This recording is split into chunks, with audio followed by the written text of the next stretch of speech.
Right, let's jump straight into this explainer. Today, we're looking at a deeply fascinating and honestly pretty chilling perspective on our immediate future. We're unpacking the insights of Emad Mostaque.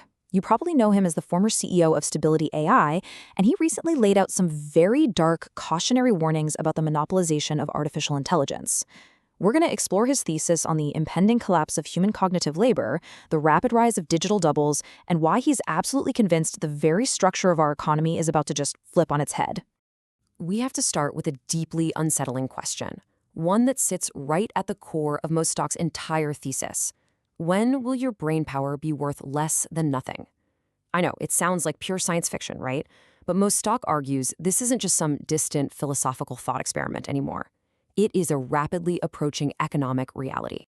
Notice how neutrally Mostaque predicts what he actually calls the last economy. He notes that in the private sector, out in the free market, the value of human cognitive labor is about to turn negative. That's a heavy phrase. We are entering this terrifyingly imminent era where human workers become mathematically obsolete. From coding to legal analysis, even medical diagnostics, this moment, right now, this is literally the final window where being a human actually gives you any kind of economic advantage. Section 1. The AGI power monopoly. Who controls the future? Mostaque is warning us that tech leaders and massive corporations are treating these frontier models as an extension of absolute control. The sheer computing power out there, we're talking millions of GPUs, is concentrated in the hands of a few unelected private companies. And he points out this kind of paternalistic game theory going on. These giants are refusing to release breakthrough technology to the public, claiming, oh, it's too dangerous for you, while they simultaneously use it to optimize their own wealth and just completely consolidate their dominance. And the crucial point here is that we aren't just waiting around for AGI, artificial general intelligence, anymore. Actually, scratch that. We have already crossed a critical threshold into ACI, or actually competent intelligence. These are models that can operate, reason, and code entirely autonomously. We've reached a point where models can do complex tasks so reliably well that human experts barely even need to check their work anymore. The human is just quietly being removed from the loop. Section 2. The last human economy. The era of negative cognitive labor. To really wrap our heads around the scale of our disadvantage, let's just look at the raw math. Right now, when you use a normal consumer AI, it spits out text at roughly human reading speed, so about 30 tokens a second. But when an AI communicates with another AI directly, it processes at 15,000 tokens a second. That's roughly 12,000 words a second across these massive context windows. To put that into perspective, in a highly optimized corporate system, we humans are basically the sluggish, dial-up internet bottleneck. According to Mostaque, 700 to 1,000. That is the chilling number of days humanity has left. Just let that sink in for a second. We have roughly 2 to 3 years tops before it becomes entirely impossible for traditional human teams to compete against fully AI-driven companies in the digital free market. The productivity gap is going to be so vast, you just won't be able to catch up. Moving on to Section 3, Rise of Digital Doubles, the talented Mr. Ripley bots. $1,000. That is the estimated annual cost to deploy a flawless, tireless AI replica of an employee. Think about that. For just $1,000 a year, corporations are going to be able to systematically replace entire human teams with autonomous digital doubles.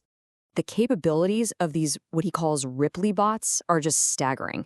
You literally press a button and it creates a perfect digital double of an employee, complete with a replicated face for Zoom calls. It never sleeps. It never takes a coffee break. It instantly learns from any mistake. And like we said, it costs a fraction of your salary. Mostaque argues that the rapid deployment of these bots represents this terrifying shift where society is just going to slowly, quietly trade away human agency and empowerment for sheer corporate efficiency and comfort.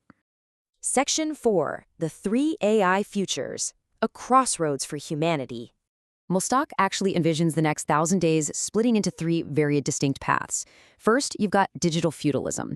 This is where a tiny oligopoly of unelected tech companies completely controls the global economy. Path 2 is the great fragmentation, where national governments lock down AI, creating closed, deeply controlled systems. And the third path is symbiosis, where decentralized open-source AI actually empowers the individual. He frames all this very neutrally, but it really emphasizes the absolute sheer magnitude of power that is currently up for grabs. And this highlights his darkest political commentary regarding that second path of fragmentation. He points out that governments naturally have a monopoly on political power, right? Well, if they gain exclusive control over infinitely persuasive AIs, imagine an AI that literally sits next to your child and grows up with them. The level of influence would be so absolute that you'd probably never have real elections again. It would inevitably result in total totalitarian control. So, what do? Section 5, the Sovereign AI Solution, Breaking the Oligopoly. To combat these massive centralized powers, Mostaque strongly advocates for what he calls sovereign AI. This is decentralized, completely open-source AI infrastructure. The goal here is to make sure that the intelligence closest to you, your digital assistant, your medical advisor, your tutor, is fiercely on your side. It isn't secretly extracting your data for some tech giant, and it definitely isn't spying on you for a government. You own it. End of story. And this sovereign AI protects against what he sharply calls cognitive colonialism. This is a total nightmare scenario where highly persuasive private AIs subtly manipulate your reality, your buying habits, and your attention, all just to serve their corporate masters' profit margins. Without an aligned AI to defend you, your very cognition is basically colonized by external forces. So how do we build this? He outlines a clear protocol to get this sovereign infrastructure off the ground. Step 1 is building transparent, open data models specifically for public sectors, like health and education. Step 2 is deploying personal AI agents that you, the individual, control to manage your life securely. And step 3 is implementing SAGE, which stands for Sovereign AI Governance Engine. This essentially provides governments with a transparent open-source tool to monitor and augment policy, so legislation doesn't become this unreadable black box process dictated by private corporations. Finally, Section 6, Reclaiming Our Humanity, Surviving the Last Economy. Despite the raw reality of human obsolescence in the workplace, Mostaque offers some highly pragmatic advice for us right now.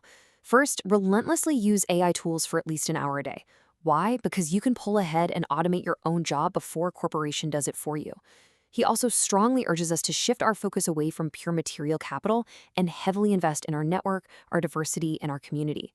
He even suggests doing collaborative multiplayer AI projects with your family to kind of reprogram your brain outside of traditional rote learning systems. Ultimately, he's suggesting this massive technological threat is actually a profound opportunity in disguise.